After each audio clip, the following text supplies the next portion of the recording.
Eureka! Nous allons voir ensemble comment poser du carrelage mural. Voici les différentes étapes à suivre.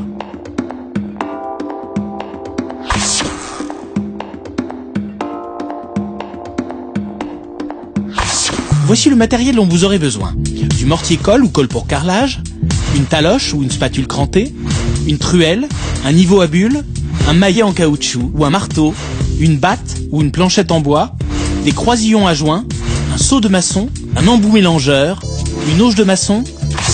Étape 1, préparez le mortier-colle en poudre. Dans une auge, délayez la poudre dans de l'eau en respectant les proportions indiquées sur l'emballage. Mélangez avec un bâton sans fouetter le mélange pour éviter d'emprisonner des bulles d'air. Malaxez lentement. S'il vous faut préparer une grande quantité de colle, utilisez un malaxeur électrique ou une perceuse équipée d'un fouet mélangeur pour effectuer le mélange. N'oubliez pas de régler le malaxeur ou la perceuse sur une vitesse lente. Vous devez obtenir une pâte souple, assez liquide pour être travaillée, mais pas trop non plus pour ne pas qu'elle coule.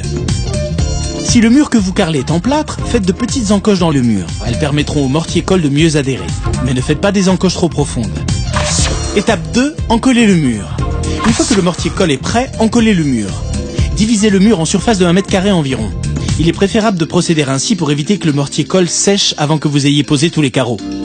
À l'aide d'une spatule, posez le mortier-colle sur le premier carré en couche uniforme de 1 cm environ.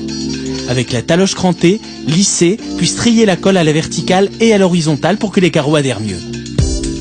Étape 3, posez le premier carreau. Posez-le à l'emplacement que vous avez prévu durant l'étape du calpinage, la planification de la pose du carrelage. Appuyez légèrement sur le carreau pour le fixer.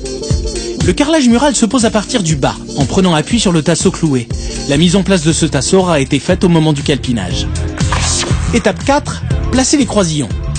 Posez les croisillons au niveau des coins supérieurs et inférieurs de chaque carreau afin de délimiter l'espacement prévu pour les joints de carrelage.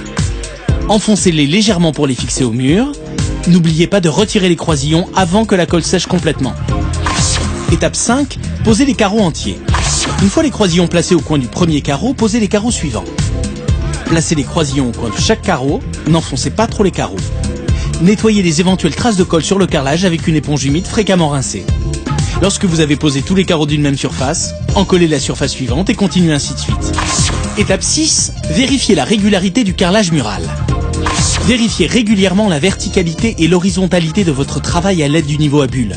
Si les carreaux sont décalés, poussez-les doucement pour les aligner en veillant à ne pas les tirer ou les enfoncer. Munissez-vous d'un maillet en caoutchouc et d'une batte en bois ou d'une planchette de bois.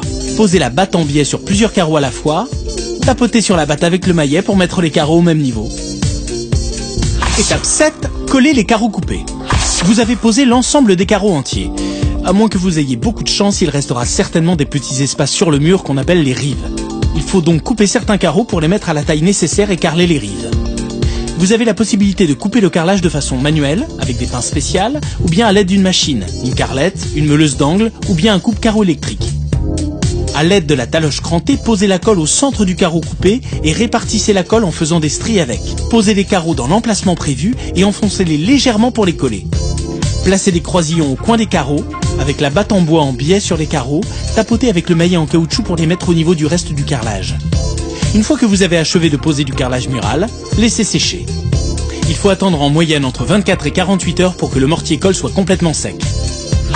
Étape 8, réalisez les joints de carrelage. Les joints permettent d'assurer l'étanchéité du carrelage. C'est une étape importante car si l'eau s'infiltre, les carreaux risquent de se décoller. Et voilà, maintenant, c'est à vous de jouer. Sur Eureka.fr, vos questions sont entre de bonnes mains.